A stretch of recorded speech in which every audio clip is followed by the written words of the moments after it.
গাছেরা জলের খোঁজে মাটির গভীরে শিকড়ে শিকড়ে পৌঁছে দিই জীবনের উদ্দীপনা। ফুলেও ফলে ভরে থাক এ ধরণী, আর সোনালি স্বপ্নেই ভরা এক সকাল। হৃদয়কে খুঁড়তে খুঁড়তে পেয়ে যাই আলোর ঠিকানা, আলোর ঠিকানা। আমি সেলিম দুরানি, আমার সঙ্গে যারা রয়েছেন রমেন চট্টোপাধ্যায়, রয়েছেন সর্বাণী দা এবং কবি বিশ্বজিৎ মৃধা। সেলিম, আজকের বিষয় যখন তুমি বললে হৃদয়কে খুঁড়তে খুঁড়তে, আসলে তো হৃদয়কে খোঁজা। কবি কৃষ্ণা বসুর একটা কবিতা আমার বলতে ইচ্ছে করছে, যেখানে কবি এক পুরাণের এক নারীর চরিত্রের হৃদয়ের ব্যথা যন্ত্রণার কথা লিখেছেন। রাধিকা সংবাদ। কৃষ্ণ ভোলবার পর সবাই ভুলেছে তোকে, কেউ আর মনে রাখেনি। গোঠে মাঠে বাটে ধবলি চড়াই রাই, তোমার প্রেমের কি বা জানি। সত্যি কিছু জানতো না তো সে, শুধু শিকারের লোভে জয়ের নেশায় এসেছিল। বাঁশির প্রতাপে তুই ভেসে ভেসে, সুরের সম্মোহে তুই ভেসে গিয়েছিলি সরলা ঘোষিত। প্রাপ্তির নেশায় তুই কোনো দিন আপন আঁচলখানি বিজয় পতাকা করে ওড়াসনি। রাজার নন্দিনী, রাজার দুলালি তুই। কৃষ্ণ ভুলবার পর তোর আর কি রইল বল মেয়ে? কৃষ্ণ কি কোনোদিন ঠিকঠাক নিয়েছিল তোকে? আপন মোহিনী শক্তির কাছে নত যেন কি বিপুল শক্তিতে অধিকার করে নিতে পারে রমণী হৃদয়, সেই সত্য জেনে নিতে এসেছিল তোর কাছে। আর তুই বোকা মেয়ে, তাকেই জীবনের শ্রেষ্ঠ পাওয়া মনে করে বর ছেড়ে ঘর ছেড়ে ভেসেছিলি পথে পথে, পথে ও বিপথে। সে তো বেশ নতুন বাঁশি নিয়ে চলে গেছে নতুন নগরে। সারা বিশ্ব আজও মুগ্ধ হয়ে তাকে দেখছে। বলো বুড়ুচণ্ডী দাস, বলো বিদ্যাপতি, বলো জ্ঞান দাস, বলো শ্রীদাম সুদাম সখা, কেউ কিছু জানো নাকি তার কথা, তার কথা, রাধিকার কথা? বাহ বাহ, অসাধারণ কবিতা। তো রমেন, কিছু শোনাও। হ্যাঁ, আমাদের ভারতবর্ষে যে প্রতিভার কোনো অভাব নেই, আর যে কোনো প্রতিভার উপরে যখন কেউ ক্ষতের সৃষ্টি করে বা সেই প্রতিভা বিকাশের পথে যখন কেউ বাধা হয়ে দাঁড়ায়, তখন সেই মানুষটির কথা ভাবতো মুচড়ে পড়ে, ভেঙে পড়ে। এই বিষয়ে একটা কবিতা, কিন্তু কবি বলছেন এখানে অন্য কথা। কবি রঘুনাথ চট্টোপাধ্যায়, হ্যাঁ, হে আমার প্রিয়জনেরা। এখানে এসেছি যখন মোটেই যাচ্ছি না সহজে ফিরে, ফিরে যাব বা ফিরে যেতে হবে, এই ঝড় আমার বিস্তৃত সিন্ধুককে ভাঙতে পারবে না কখনোই। দেখো, এখানে এসেছি যখন, তখন ঠিক একটা যথাযোগ্য পুরস্কার ছিনিয়ে নেবই আমি। কারণ পুরস্কার পাওয়ার যোগ্যতা থাকলেও সে টিকিট পাওয়ার অধিকার কি আমার আছে?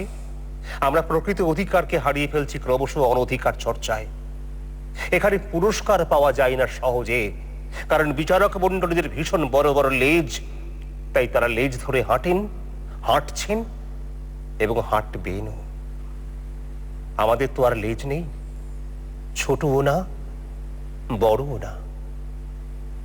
মনে পড়ে তোমাদের সেই ছোটবেলায় দৌড় প্রতিযোগিতায় কিছু একটা হতে না পেরেও আমরা কয়েকজন একটা করে খাতা আর একটা করে কলম পুরস্কার পেয়েছিলাম?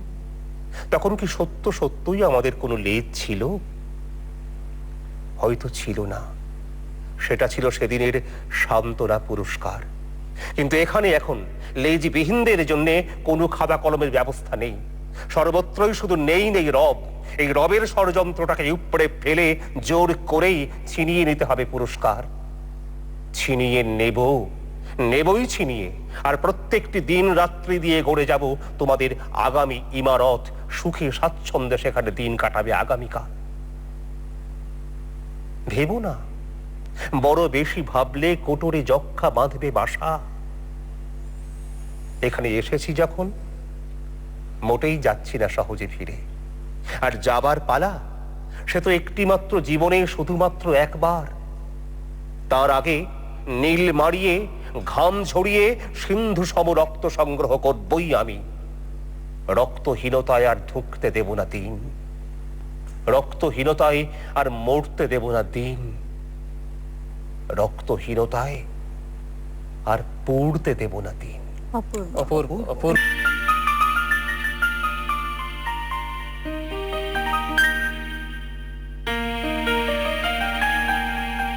রমেন যখন হৃদয়হীনতার কথা বলছে, আর আমরা আজকের বিষয় ছিল হৃদয়, অবশ্যই। আমরা হৃদয়ের কথা যেমন বলবো, তেমনি হৃদয়ের বিপরীতে রয়েছে হৃদয়হীনতার কথা। কবি সুভাষ মুখোপাধ্যায়ের কেন এলো না। বাহ, বল।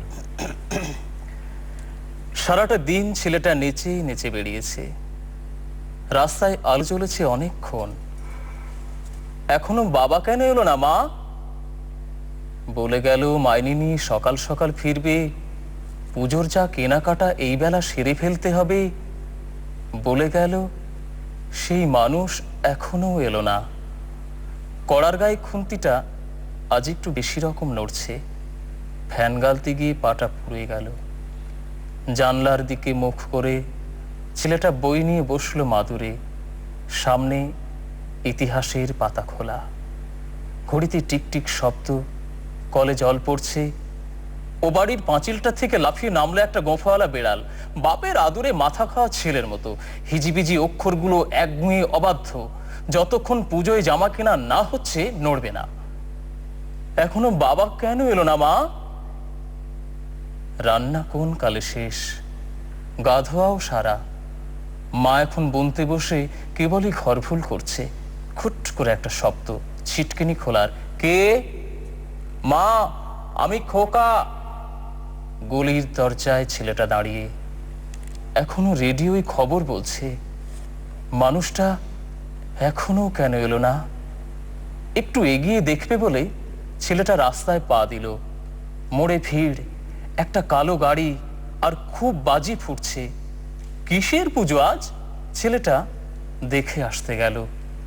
তারপর অনেক রাত্রিরে বারুদের গন্ধে ভরা রাস্তা দিয়ে অনেক অলিগলি ঘুরে মৃত্যুর পাশ কাটিয়ে বাবা এলো, ছেলে এলো না।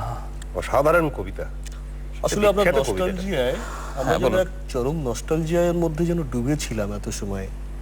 তো এই প্রসঙ্গে সুইডেন প্রবাসী শ্রী গজেন্দ্র কুমার ঘোষের এই কবিতাটি আমার পড়তে ভীষণ ইচ্ছা করছে। আচ্ছা, বেশ বলুন বলুন। প্রেমিক।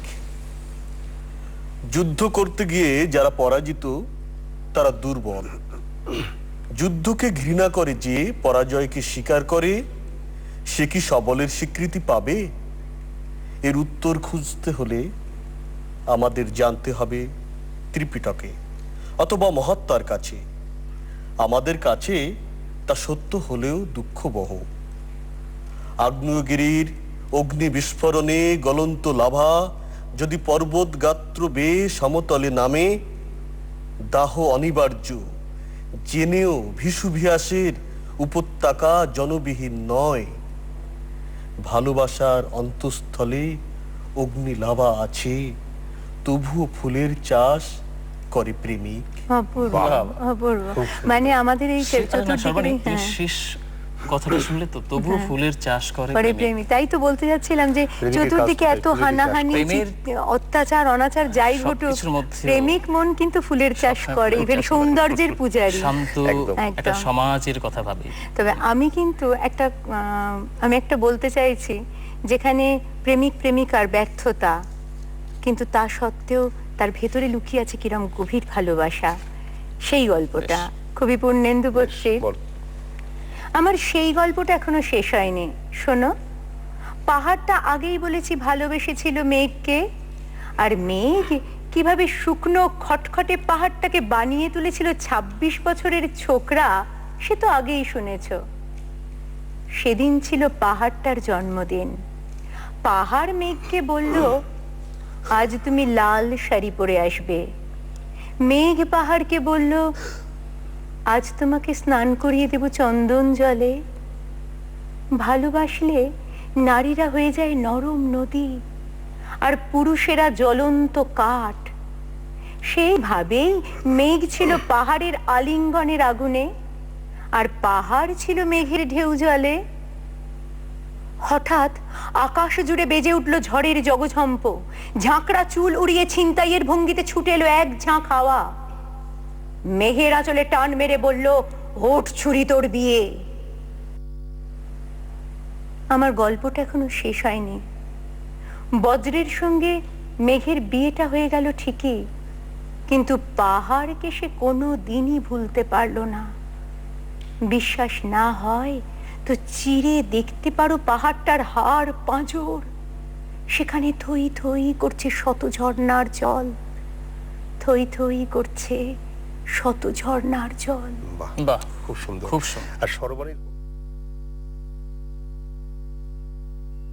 তোমার বাড়ির ছাদে দেখলাম কি সব লাগিয়েছো? এমন সমস্যাই, শীত এসে গেছে আর তাছাড়া সারা বছরই তো মায়ের স্নানের জন্য গরম জল লাগে, তাই একটা সোলার গিজার কিনে নিলাম। জ্বালানি গ্যাস ও ইলেকট্রিক বিল সাশ্রয়ের একমাত্র বিকল্প সোলার গিজার। যোগাযোগ করুন West Bengal green energy development কর্পোরেশনের অনুমোদিত ডিলারদের সাথে।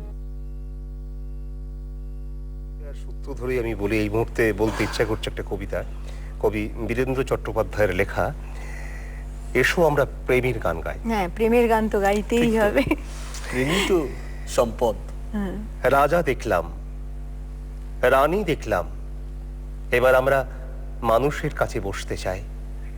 এসো আমরা প্রেমের গান গাই, এসো আমাদের প্রিয় কবির কাছে যাই, তাকে বলি, আপনি গাছ ফুল পাখি ভালোবাসেন, আপনি মানুষ ভালোবাসেন, প্রেমের গান গাইতে আমাদের গলা কেঁপে যায়, আপনি আমাদের গান শেখান। রাজা দেখলাম, রানী দেখলাম, এবার আমরা আমাদের প্রিয় কবির কাছে ফিরে যাব। তিনি আমাদের সেই গান শেখাবেন যা তুমি আর আমি গাইতে চাই। এইসব ছাইপাশ কবিতা আর ভালো লাগে না, আর ভালো লাগে না ওদের মুখের উপর ঘৃণার কবিতা ছুঁড়ে দিতে। এ কোনো মানুষের জীবন নয়, কবির জীবন নয়।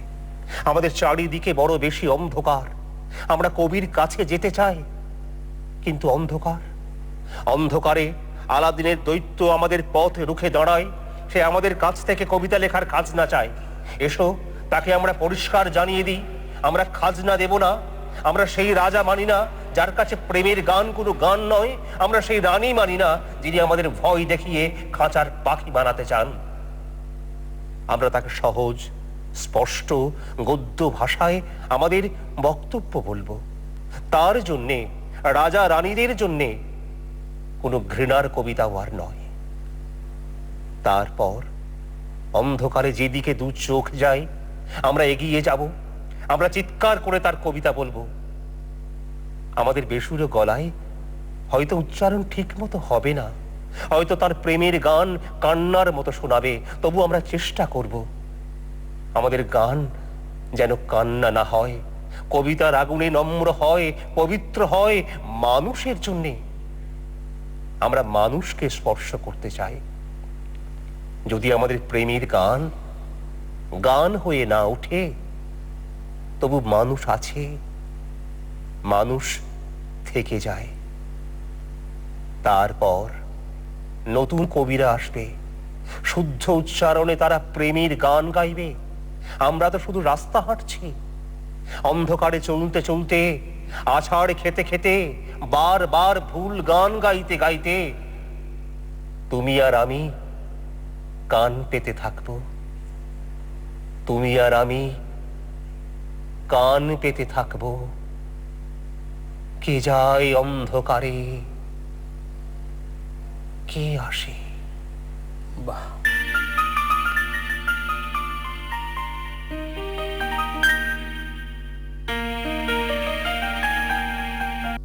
আসলে এই কবিতাটা ধরেই আমার মনে হয় আমাদের গোটা বিশ্বের ইতিহাসে আমরা যদি দেখি, আমরা এই সমাজের মধ্যে থেকে মানুষ হিসাবে অনেক অন্যায়কে দেখছি, কিন্তু আমরা তার প্রতিবাদ করতে পারছি না। পারি কি? সরাসরি পারি না, হয়তো ভয় পাই আমরা। কিন্তু একটা নিষ্পাপ শিশু তার প্রতিবাদ করে, কেননা তার মনে তো কোনো পাপ ঢোকেনি। সত্য কথা। তাই না? আর আমরা তো এখন ভয়কে জয় করতে পারি ভয়কে জয় করতে পারি না। শোনা যাক সেই কবিতাটি তাহলে। না, আমি যে কবিতাটা শোনাবো সেটা হচ্ছে কবি নীরেন্দ্রনাথ চক্রবর্তীর উলঙ্গ রাজা। সবাই দেখছে যে রাজা উলঙ্গ, তবুও সবাই হাততালি দিচ্ছে, সাবাস সাবাস। কারো মনে সংস্কার, কারো ভয়, কেউ বা নিজের বুদ্ধি অন্য মানুষের কাছে বন্ধক দিয়েছে, কেউ পরান্নভোজী, কেউ বা কৃপা প্রার্থী উমেদার প্রবঞ্চক, কেউ ভাবছে রাজবস্ত্র সত্যি অতীব সূক্ষ্ম, চোখে পড়ছে না যদিও তবু আছে, অন্তত থাকাটা কিছু অসম্ভব নয়। গল্পটা সবাই জানে। নেমেছে গল্পের রাজা বাস্তবের প্রকাশ্য রাস্তায়, আবার হাততালি উঠছে মুহুর্মুহু, জমে উঠছে স্তাবক বৃন্দের ভিড়। কিন্তু এই ভিড়ের ভিতরে সেই শিশুটিকে আমি আজ কোথাও দেখছি না। শিশুটি কোথায় গেল? কেউ কি তাকে এই পাহাড়ের গোপন গুহায় লুকিয়ে রেখেছে, নাকি সে পাথর ঘাস মাটি নিয়ে খেলতে খেলতে ঘুমিয়ে পড়েছে কোনো দূর নির্জন নদীর ধারে কিংবা কোনো প্রান্তরের গাছের ছায়ায়? যাও, তাকে যেমন করেই হোক খুঁজে আনো। সে এসে একবার এই উলঙ্গ রাজার সামনে নির্ভয়ে দাঁড়াক। সে এসে একবার এই হাততালির ঊর্ধ্বে গলা তুলে জিজ্ঞাসা করুক, রাজা তোর কাপড় কোথায়? অপূর্ব। অপূর্ব। কবি আপনি আসলে- এবারে কিছু বলুন। আসলে এক নিষ্পাপ সরল শিশুই পারে সত্যের মুখোমুখি হতে। অবশ্যই। তো আমরা এক সুন্দর নতুন পৃথিবীর স্বপ্ন দেখব, এরকমই একটি কবিতা। আচ্ছা, এবং তারপরে আমাদের জীবন আর থেমে থাকবে না। সমস্ত পথ একা একা, একদিন মরা গাঙে বান আসবেই আসবে। দেখো, পৃথিবী আবার সবুজ হবে। এবং তারপর আমরা উন্মুখ শুধু তার জন্যে। নবান্নের প্রতীক্ষা, সব কথাগুলো বলতেই হবে, তবে নালিশ বা প্রার্থনা নয়। এবং তারপর মুখোশ থেকে কেউ আর মুখ ভাববে না। আমাদের হৃদয়ে আর রক্তপাত হবে না কোনো দিনও। সংবাদপত্রে আর কোনো মৃত্যুর শিরোনাম থাকবে না। থাকবে না শিশু হত্যা বা রক্তমাখা কোনো চিহ্ন। এবং তারপর এক বুক থেকে অন্য বুকে ভালোবাসার জন্মদিন। গাছেরা ফিরে পাবে অরণ্যের অধিকার, পাখিরা আকাশের আর মানুষে হৃদয়ের। এবং তারপর আমাদের জীবন আর থেমে থাকবে না। অপূর্ব, অপূর্ব। অপূর্ব কবিতা। কবির যে কথাটা শুনলাম, জীবন আমাদের থেমে থাকবে না, ঠিক তো জীবন আমাদের থেমে থাকবে কেন? কারণ আমরা তো সেই আবহমান কাল থেকে তো এটাই জানি, চারেইবতী চারেইবতী, মানে এগিয়ে চলো এগিয়ে চলো। আবার কবি রবি ঠাকুরের কথা, এই আকাশে আমার মুক্তি আলোয় আলোয়, মানে আমাদের মুক্তি চাই, আমরা এগিয়ে যেতে চাই। তা রবি ঠাকুরের কথা যখন এসেই পড়লো, বর্তমান প্রজন্মের কবি শুভ দাশগুপ্তর লেখা কবিতাতে যাই, যেখানেতে রবি ঠাকুরকে নিয়েই উনি লিখেছেন এবং একটা মুক্তির পথ খুঁজিয়ে দিয়েছেন আমাদের। অনেক দিন ঘুমিয়েছিলেন কবি, ঘুম ভাঙতেই সহসা মনে পড়ল সবুজ ঘাস, গভীর সবুজ গাছ, কৃষ্ণচূড়ার লাল, রাধাচূড়ার হলুদ, পলাশ রঙিন শিমুল, উদার গঙ্গা পদ্মা মেঘনা, রামধনুর আবেগ ছড়ানো ছেঁড়া মেঘ বর্ষার আকাশে। কবির মন চঞ্চল হয়ে উঠল, অস্থির পায়ে পায়চারি করতে লাগলেন। চুলের ঢেউয়ে হাত বোলালেন, দাড়িতে হাত বোলালেন। তারপর ঘোষণা করলেন, বাড়ি যাব, দেশে যাব। জোড়াসাঁকোয় পৌঁছে কবি দেখলেন লোহা লক্ষ্যর আর টিনের, ভাঙা টিনের বিশাল ব্যবসা চলছে। ময়লা জামা কাপড়ে কুলি মুটে মজুর খৈনি খাচ্ছে, মালপত্র ওঠাচ্ছে নামাচ্ছে। কবির সামনে দিয়ে এক দঙ্গল ছেলে মেয়ে হই হই করতে করতে ছুটে গেল। কবি শুনতে পেলেন, গতকাল রাতে বোলপুরের ভিডিও হলে এরা সবাই নীল ছবি দেখেছে চুটিয়ে।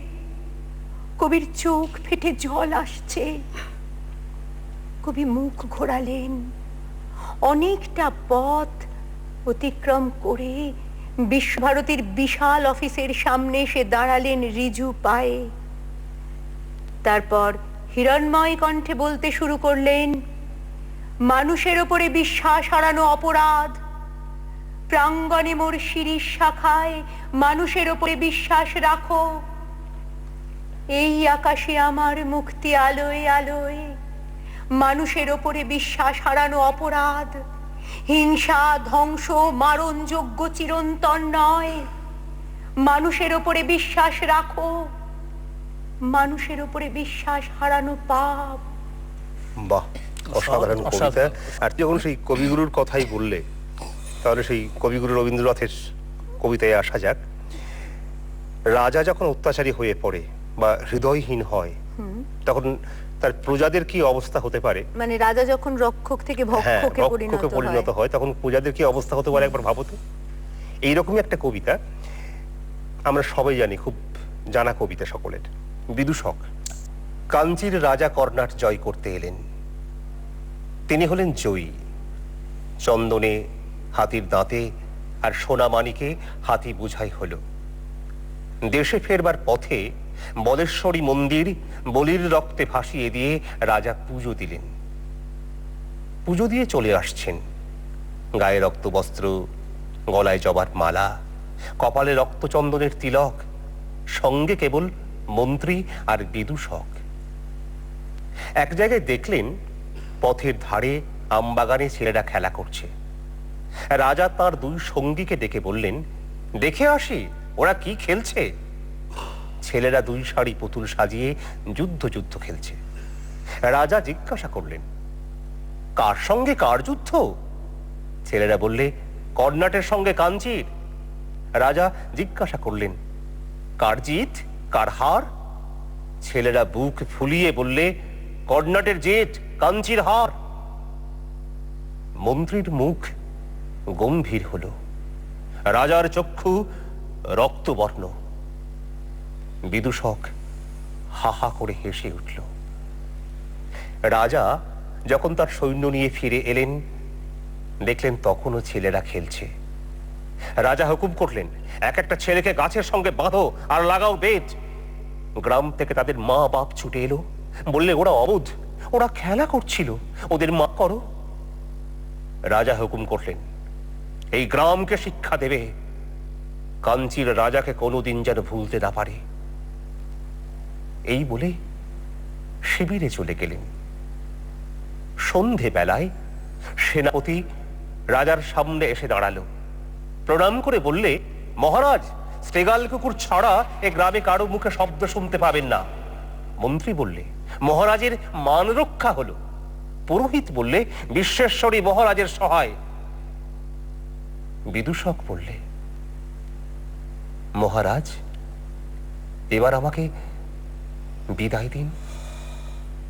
রাজা বললেন, কেন? বিদূষক বললে, মহারাজ, আমি মারতেও পারিনি, কাটতেও পারিনি। বিধাতার প্রসাদে আমি কেবল হাসতে পারি। মহারাজের সভায় থাকলে আমি হাসতে ভুলে যাব। বাহ,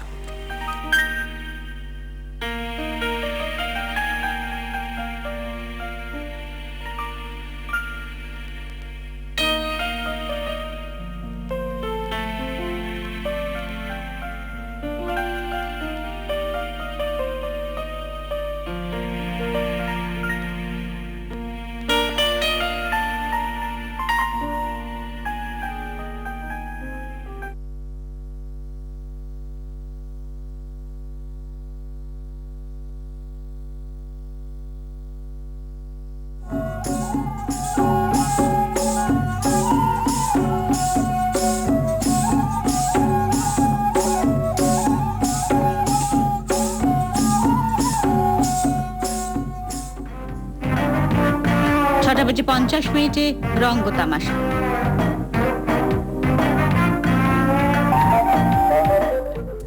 যুক্তিতক্ক দেখবেন রাত 8টায়। বিষয় ইন্ডাস্ট্রিয়াল ট্রেড ফেয়ার।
9টা বেজে 5 মিনিটে এই দেশ এই পরিবেশ।